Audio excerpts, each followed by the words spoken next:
You don't have stats this bad by not being at least a little bit bad, but as always, it's a good mix of both, and I would say I might even lean towards more unlucky for this zont1x play.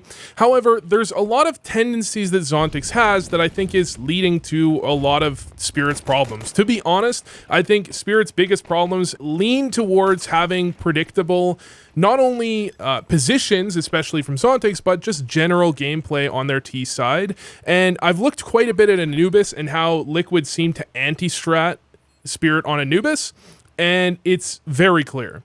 But here on Nuke, he goes, zont1x is going to go 0-12. So we'll take a look at this one. Absolutely. I mean, should he get both kills there? Probably not. Should he most likely get one kill there? Most likely. That would have started zont1x out with... I think partially it feels like when you look at the body language, I don't want to be like a psychologist here, but when you look at the body, I mean, zont1x just looks like he gets deflated as this series goes on, and as the halves go on, it just looks like he's just like depressed, and he just would like to leave. And I think starting out poorly, you know, if he had got that kill, it might have helped out. Just the way this whole half kind of breaks down. But I will be showing both games here. Not Dust 2 because they only played like 3 or 4 rounds, so it's not really a big deal. Just Nuke and Anubis. So second round, Tech 9, he's leading up the back. A lot of the time in these games, he kind of gets shot. He's been shot through a smoke several times. He's been kind of sacrificed a little bit, and sometimes his team just kind of collapses around him. So many of these deaths aren't even his fault at all. They're just kind of the way the cookie crumbles, I guess you could say. But some of them are worse than others. Like that pistol round was, I mean, not a huge whiff, but certainly he probably would have been getting one there on a good day.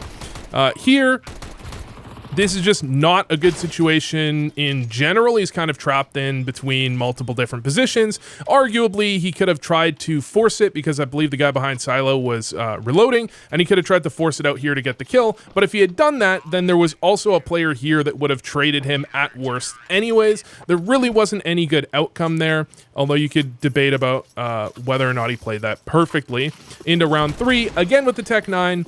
I mean, you're not really expecting too much out of a Tech 9. He's throwing some utility. He's going to end up coming out of hut 4th, which means he's not in the greatest position. He gets a dink off, which he does do quite often in this series, and he dies. And I mean, that's almost even over-delivering, because in that spot, I can absolutely understand if he just died instantly. He has 2 people staring at him when a smoke breaks. What's he exactly supposed to do in that situation? Well, what he's supposed to do is not get a kill, essentially, or really not get very much damage either. So on T-side Nuke, zont1x is the lobby defaulter. This is the play that he makes probably more than most other plays, which he initially starts out, tosses that nade, and then he ends up sitting here towards Squeaky. He's listening for sound, I believe, and he's also capable of making a lot of different plays and a lot of different adjustments based on the position he's in. Then moving over towards ramp. Oh, I thought this was a different round. I thought something different happened in this round. We'll see it. We will see it. Oh, no, it's this round. Yeah, so I mean, should he be in the open there? Maybe not. Maybe he's supposed to be, you know, a little bit further forward so he doesn't get shot from ramp. But at the same time, that's more or less just nitpicking at this point, because the reality is that he died, but his teammates got the trade, and you take that every day, I think. You take that death every day if your teammates immediately can trade on that opper. And maybe that's even the point, that like he walks in, and if he dies, that at worst they're going to trade, and he's still in a... I mean, then he's taking the best angle for him to hold the hut push, but he's also, if he does die, not dying for nothing. But into round 5, then you're on an anti-eco. And zont1x actually, by the way, I said this before, he goes 0-12, which means he dies every single round in this half. So I'm only going to show you the rounds where he dies, which is all of them. And moving in towards ramp, leading out first. So this is, of course, something zont1x does. When you hear Donk is an entry fragger, you're thinking he's going to run out first most of the time. And I'd say a large portion of the time he does. But in a lot of situations, well, Donk's not alive here. Someone's got to run out first. A lot of the times that will be Magic's, even if Donk is alive. And some of the times it's going to be zont1x as well. Moving out first. I mean, you're not expecting a triple ramp, right? You're definitely not expecting a triple ramp, but I don't think I don't think it's entirely necessary for him to peek that wide. I think this angle Twist was at is a very popular angle recently. A lot of players are playing it, especially in situations like that round where they had saved an M4, and especially in those rounds, that's a really effective off angle to play from. I don't think anything required him over peeking that angle necessarily, as opposed to peeking J and then clearing that angle specifically. Although maybe he was like creating space for his teammate behind him. I mean, they weren't rushing. So maybe he could have cleared that slightly differently. But in any case, we're on to round number 6. Then he's going to throw a bit of utility for his team to make their way out ramp, which is normal. And I think I know exactly what happens in this round, and that they had their way over to lower. And he gets a little unlucky again.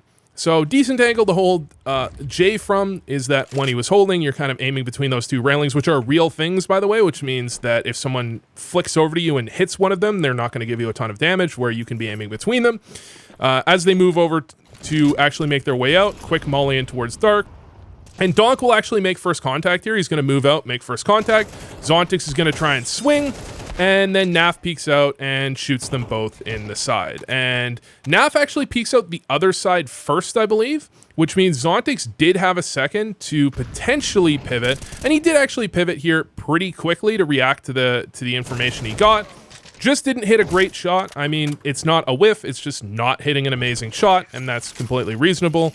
That's what you're expecting. I mean, if you see a guy have this bad of a T side throughout a series, you're expecting more often than not, it's not going to be hard whiffs. It's going to be more like, well, he wasn't given the most opportunity to get a kill. Maybe he could have got a kill if if it was a good day for him, but it's not, right? This is one, insta-dead. I don't even know if you saw the guy. He just died. He was just alive 1 second and dead the next.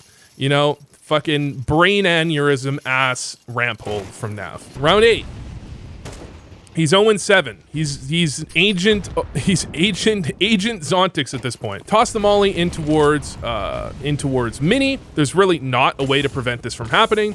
Generally, though, this isn't going to happen that often. I think this is like pretty normal. He even heard Ultimate take damage from the Molotov, most likely. So he has a decent idea that someone's here. And I'm not sure if Ultimate actually is fully aware that zont1x is there. I think that's actually probably the biggest problem here, is that I think it's hard to see from our POV, but I think he saw zont1x cross. Yeah, he definitely knows zont1x is there. So I think the biggest problem is that there's not generally much reason for Ultimate to be holding that long term, except for the fact that he knew zont1x had crossed, so why would he look away, right? In fact, you can even spam that, or you could have his teammate molly it or something, and he gets the free kill. Maybe zont1x isn't supposed to give him that angle, but I think that's not an unreasonable situation that will sometimes happen. Sometimes as zont1x, you want to be crossing over there. I think that's probably part of the strat. I think they're throwing the outer smokes, and then they want to have zont1x in a position to stop the vent drop, which makes perfect sense. But that also happened to be a round where Ultimate was there with an op. And I think that's primarily just kind of unlucky. You know, you're hoping to have a rifler there, and it's not a big deal. In fact, if you have a rifler there, he's only got 47 health from the molly damage. Maybe you even get the kill. So upper hit comes out, molly towards vents, flash in towards Mini. They actually cancel the upper hit, and that means that they're basically fucked. Chopper will lead out, Chopper dies, now it's a 2v5. I mean, this is a situation where you'd really love to have a Deagle instead of a Tech 9, especially if, you know, you're gonna end up last out, ends up dying. Pretty much standard. I mean, what are you expecting? What are you expecting? What do you expect out of this guy? It's just not going to happen. Apparently there was a power outage at some point, so I was worried this pause was going to last quite a while. It ends up not lasting that long. All right, so Squeaky play again. On most gun rounds, he makes this general play, tosses the nade. I think he tosses the smoke and molly, or at least he tosses the molly a lot of the time into Mini, and that's so that when they do go for upper hits, that it's not kind of like telegraphed that the upper hit's coming. And then he kind of sticks around in Squeaky room for a decent amount of the rounds, like a pretty high % of the time. And then he's going to make his way back over. The problem in a situation like this feels not as bad as it is, but the situation they're in is that someone can easily walk through this smoke and kind of catch you off guard. So even if you want to play an angle like this angle is actually kind of countered by someone just walking through that smoke if they are going to do that. So zont1x wants to both cover the smoke and cover towards cover towards lobby. I think the problem is there is no trade here. I don't think the problem is that he dies to JKS Hut. I really don't think that's an issue. The problem is that, well, what if someone just peeks him from ramp? What if Ultimate just peeks in from ramp? He's just going to get shot at, and Magix isn't holding anything that could support zont1x. Now, on the other hand, a lot of the time when you see a guy in Squeaky room, the other player playing with him is going to be somewhere like, trying to think where they'll usually be. I don't think they're usually up here, is what I mean. The more common lobby holds I usually see involve a player back here, or if there's a player in Squeaky, a lot of the time they'll have a player in ramp because this Squeaky player can kind of hold these angles relatively effectively. Or sometimes this guy comes back out and comes into this corner here, which would work relatively well. Or even sometimes I've seen him come back back lobby, right? I think that setup in lobby is just a little bit odd, but zont1x also just... He's worried about that Squeaky play, but he also just sticks around in Squeaky for so long that it becomes awkward. If he just leaves and moves to a slightly different position a little faster, then he's probably a bit safer, I think. I'm not 100% sure on exactly the situation. That just feels like that shouldn't be happening. Where he's just... Magix is on top of Blacktop, and zont1x is just like peeking angles that could not in any universe ever be traded, but he's also peeking them late enough that someone could be there. That just seems odd. This time around, they're finally going for an upper rush. zont1x is going to be first out. There's the smoke out and the nade, and he's immediately killed by Ultimate, who happens to be in mini on that round, which is unfortunate. I mean, the thing is that sometimes you can kind of predict the rounds that are going to be coming out of your opponents in situations like this where you're at a big lead and Spirit's struggling to get anything to put together. If they're struggling outer, they've struggled ramp, then you can kind of see an upper rush coming. So final round of the half, he's already 0-11. Really struggling on this one. There's the Squeaky smoke down, the molly towards second vent, and he's just going to end up in an afterplant in a 4v2. How does he die this round? I really, this is the question where we have to be asking here. I think he's probably just he's gonna get smoked off, and he's just gonna get spammed through the smoke. So this is the one I really looked at, because this is, I believe he goes 2-9 in this game on T side, and he gets, that's 67% of all of his T side kills come from this one half in the series, which is, I guess, what you're expecting, isn't it? 2 of 3. But pissed around, holding out, spots out JKS. Then it looks like he wanted to delay for a teammate, but he actually doesn't really have a teammate near him that he's delaying for. But I suppose the idea here is he makes contact, could have hit that shot. I mean, his crosshair is basically on the head. Doesn't want to give up the kill for free. That's like one of the main things you want. You give up the kill for free immediately, then Liquid can back up or push forward either way and get more aggressive, and they can kind of reset and take the advantage. If you just deny them that space and no kill goes either way, you can also end up baiting them into donk, which is exactly what happens. Now, you do run the risk of getting flashed out, which is what happens. zont1x almost ended up getting killed there. But the survival actually ended up being a really great play that ended up getting donk now 2 kills. But then he gets kind of timinged on this one, right? I mean, donk gets 2 kills. Sorry, I wanted to show this specifically. Donk gets the 1 kill. zont1x moves out. He reloads, waits a second, and then moves back. And yeah, he probably should have and could have cleared that close right angle because... well, the guy that threw the flash for the peek has to be somewhere, and a lot of the time he's going to end up pushing back into main here. But at the same time, this is a play that I see happen game after game, match after map, event after event. You're not thinking about it. You just cleared that angle. You didn't really think the timing is possible. And although you know that it is physically possible for that timing to have been hit, you're already thinking past that. You're thinking about what to do when you take the bomb site. Don't actually hard clear it, end up dying. It's not that big of a deal. Now, this round, you'll notice the buy from Liquid. They go 5 MP9s. Naf said this in the interview afterwards. They call this the Furia buy. They go 5 MP9s.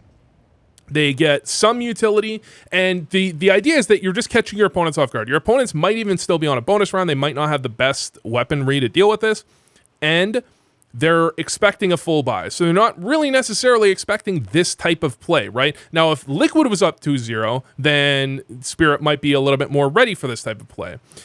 But instead, it's Liquid down 2-0, and the idea is that if you lose this round, you can still buy the following round, right? So it's a gamble round. I think it makes a lot of sense. Now, this flash from zont1x is a little short. It ends up getting Donk killed. Now, this flash, like, it seems like when I look at it, there's kind of two ways to throw this flash. You can throw it a little bit deeper, so it actually blinds that player in the corner, which is probably generally what you want when you only have one player coming out with you. Or you can throw it a little more shallow. Donk comes through to clear, ends up just getting killed because ultimate's in the right spot and not blind at all. And then zont1x extends. I don't know. I think with that flash, generally, I see people usually toss that flash and then drop down and peek out. But because of the timing of the molly came down basically as zont1x was going for this peek. So he's kind of asking himself to get peeked into there because of the timing of the molly he threw. If he threw that molly a couple seconds earlier, or later rather, and then threw the flash, then he could go for that peek relatively safely, especially knowing that Liquid isn't going to have an op. He could go for that peek relatively safely and then turn back and worry about the A main push right afterwards. But we're getting into the nitpicky territory here. That's a tough situation based on the setup that Spirit were in, right? And especially once Donk dies, Spirit is triple set up towards B. zont1x can he really afford to give up that much map control, especially because he doesn't know Liquid's stacked there, right? He doesn't know what setup Liquid is in, right? And if you give up that canals control, then the rotate from Liquid is just going to be so easy to be able to rotate like through canals to rotate into B if they hold E-box control. It becomes a very uncomfortable situation. Now, one of the things that happens, so I'll show you what this looks like. Now, I don't think this is necessarily a misplay, but if you look at zont1x, there's essentially two plays he ever makes on T-side Anubis. Number one, if he has the best spawn, because with I believe the best two spawns on T-side, you can cross here safely. He's going to cross and he's going to play close left. Otherwise, he's going rugs. That's basically it. Occasionally, he does this play, but he only really does that when they're for outside B. So pretty much he does two plays. Now, if you look at the timings here of this, there's two clear timings that he's grouped up. So 140, he's grouped up pretty heavily. This is a timing that could be naded. And at 134-ish. Now, for the most part, this A lurker is just going to have those kind of like tendencies where they have certain timings they go through. If you look at any A lurker, they're going to have that. The only note is that it's just, this is something that people, I think teams do look at in order to throw their nades correctly. And if JKS absolutely looked at this or was told this, and so he knew when to throw nades that land here. And I was going to say that Spirit likely throw their own nades similarly, but they don't nade rugs for some reason, which is kind of crazy to me because that's such a high value nade. But you can see their opponents nade rugs at basically those timings. That's exactly when JKS nades rugs as well. The thing that is very noticeable when I look at Spirit, though, is if we look at their timings on when they actually hit bomb sites, you're going to notice early round, and this is, again, this is something that is going to happen for most teams. Most teams are going to play like this because this is just how Anubis works. But I think Spirit do it to a more egregious level. Early round, they have a lot of B hits where they go heavy B, 3, 4, 5 players. I don't know if they go 5, but 3 or 4 players B, and they go up B. Then they're going to end up taking A main around a minute. Around a minute, this is all of their rounds taking A main. They don't have any early hits. Around a minute, they pretty much take A main, right? And then if you look at them in middle, where are they in middle? They're insanely passive on middle until around 50 seconds, and then they start taking middle a bunch of rounds. Look, again, this isn't that this is like some massive misplay to the extent that like, well, other teams are perfectly balanced. That's just not the case. But if I look at a team like Na'Vi, so Na'Vi are going to have some early B hits, right? And they're not necessarily going to be balanced because, well, you can't necessarily balance it all that effectively, right? But it's not a ton of early B hits. And by the way, this is a similar amount of rounds, which is why I'm comparing Na'Vi. You can see Na'Vi have a few hits inside of A at this time. They have a few rounds where they're inside of A main, and they have a few rounds where they haven't taken A main control yet. And in mid, they have a bunch of rounds where they've taken mid control, and they've got several rounds where they're taking E-box control, right? So they've got like a more balanced approach to the way they take their map control, in my opinion. All that is to say that zont1x is going to get dunked with nades, and I wouldn't be surprised if zont1x gets dunked with nades like some of the most in the entire pro scene. It really wouldn't surprise me. But not only does zont1x get hit, but their whole team gets destroyed by that nade. Liquid are basically stacked on the right bomb site against Spirit almost every round. The Liquid have such an unbelievable read on Spirit in this game. It's actually crazy that the game got to 13-10 to begin with. Honestly. Okay, so Ultimate holding towards A. I mean, this round is already kind of broken down because it's kind of an odd buy from Spirit, I think is the reality of it. Ultimate, just unbelievable 2K.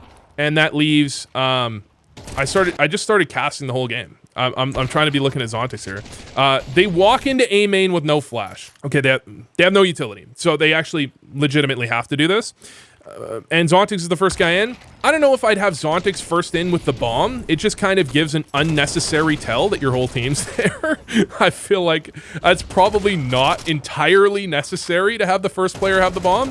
It's like not that big of a deal. It's just like the little things add up. You know what I mean? Like it's just a small thing that's like, okay, the rotate might be 2 seconds faster, right? Although maybe it's exactly the same because it's kind of obvious what's going on. It's just one of those small things, you know?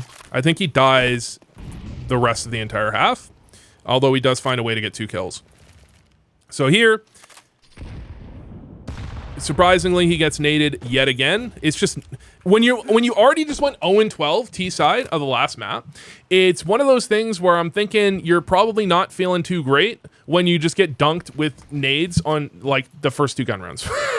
You know, I'm thinking you're not feeling too hot about that specifically. Following that, I mean, he throws his smoke on to smoke off A main. The molly takes A main. So zont1x ends up making his way back over towards E box, and he's gonna get absolutely destroyed by Naf. I don't know. Naf only had. Did Naf have 50 health? No, Naf had just about 100 health. I want to look at this from Naf's POV. How nice of a shot is this on zont1x? It's a pretty solid shot. I mean, zont1x probably should have hit at least a bullet there. He had time to hit at least a couple of shots, but at the same time, it wasn't like a hard whip. So I'm not sure I can fault him all that much for that. That's just one of those kind of uncomfortable situations that you end up in. I'm not sure the exact specifics because I haven't made that peak in fucking forever of how you should be playing that angle if you're zont1x, but it didn't look that like egregious to me. Into round number 7, now you've got Ultimate in this position here from middle. He's got a smoke off. They're just stacking up outside B looking to go for a B hit. They have nobody mid, so I don't know if they even realize that the smoke is down, although I guess it can be inferred. And zont1x is just sitting here.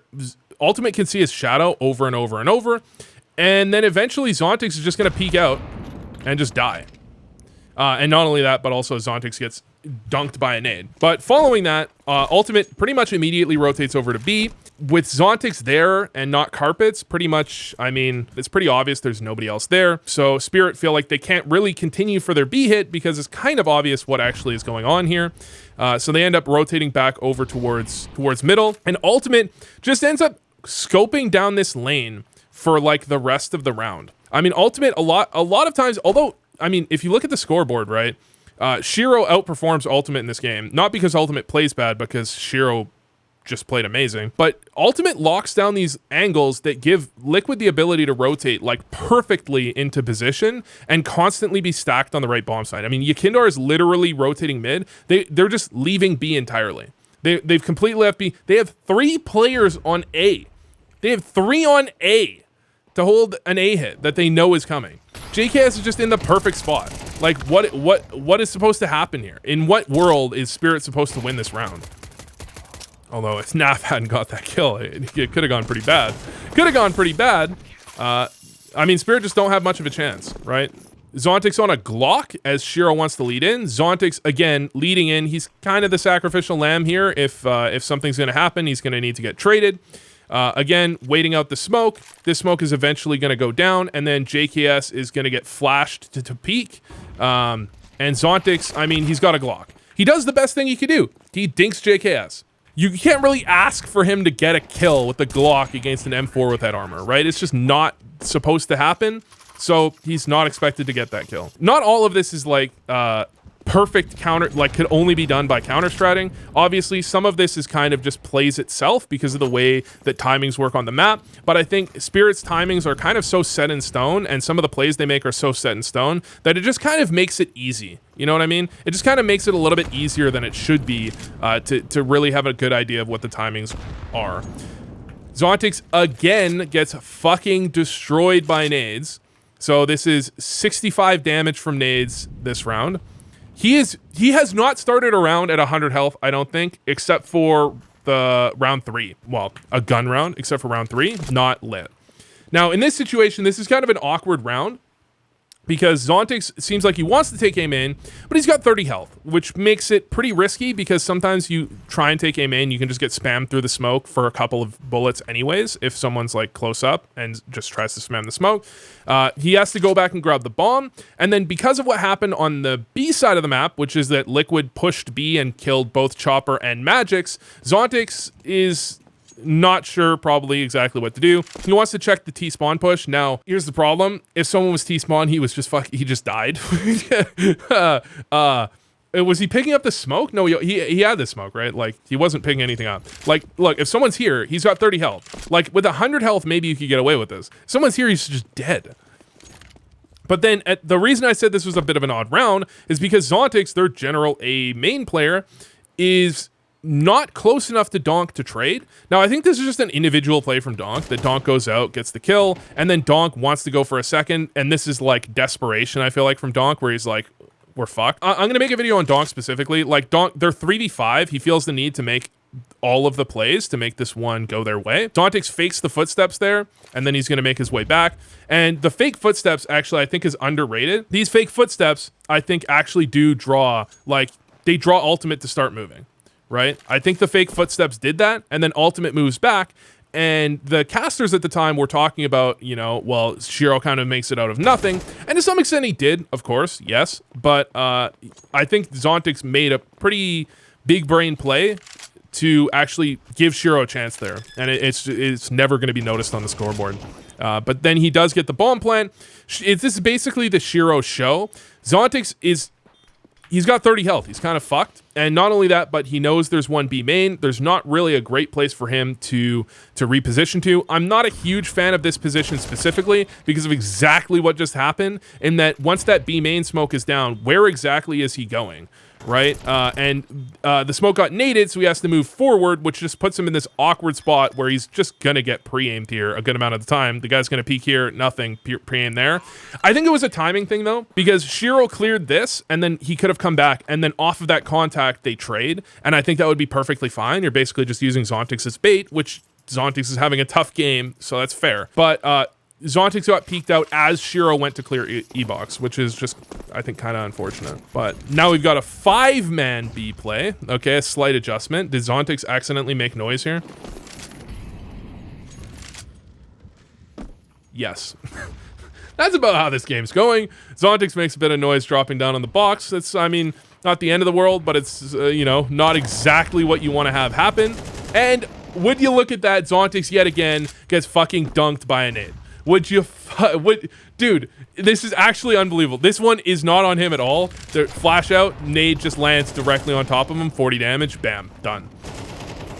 And then I'm gonna talk about this in the Donk review, because I don't like the situation they end up in here, that they're just kind of just sitting around. They're just kind of sitting around, honestly, it feels like. Donk ends up dying, the smoke gets naded. zont1x does find a kill here, which is nice. He catches Naf with a nade out, immediately gets traded, and that's a round for Liquid, 7-3. Now this time around, zont1x actually has a Deagle instead of a Tech 9. It's probably a map-to-map thing, because he had a Tech 9 all of T-side Nuke. But in this case, Deagle moving towards A main early, or not that early. Is that the CT smoke? I think that's the CT's toss that smoke. It's, by the way, it's Shiro that gets dunked by a nade this round. What is JKS's nade damage? Oh, it doesn't say? Seriously? JKS must have like 600 nade damage right now. And not only that, but you can keep track of your... Well, actually, maybe it's a setting. Maybe it's just because we're spectators. But generally, in the past, you can keep track of your nade damage. And so you can know that you're hitting zont1x with that nade every round. Like, you know, you can have that information. It's not like a huge surprise. But if we look at the setup, Liquid is just stacked A right now.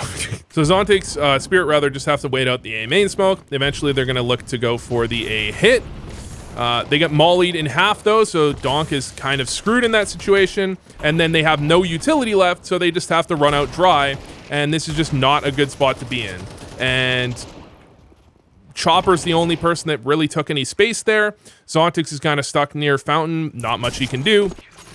That's another death for zont1x. And final round of the game, or half rather, he gets one and doesn't die. So finally he has a good enough spawn to fast cross, which is just kind of bad luck, to be honest, that he's almost not had this spawn at all. And Liquid have been nading, they've been nading rugs pretty much every round, right? And zont1x has been there. So a little bit of bad luck involved in that. Liquid, or Spirit rather, finally going for some semblance of mid control, and zont1x just waiting out A main, just waiting for the aggression. Eventually he wants to walk back in, and they will be looking for something. Because ultimate died early, Donk knows that he can peek this, gets a free kill on Yakindar. zont1x is just going to be taking this A main control that he finally has some level of confidence to take, and eventually the A main hit, or the A hit, does come out. And zont1x hits the kill on JKS. That's zont1x going 3-23 on T side throughout a series. And is it unlucky or bad? Well, it's a little bit of both, obviously. But I think Spirit and zont1x especially have some tendencies and some timings that are being somewhat countered. That's causing them some problems.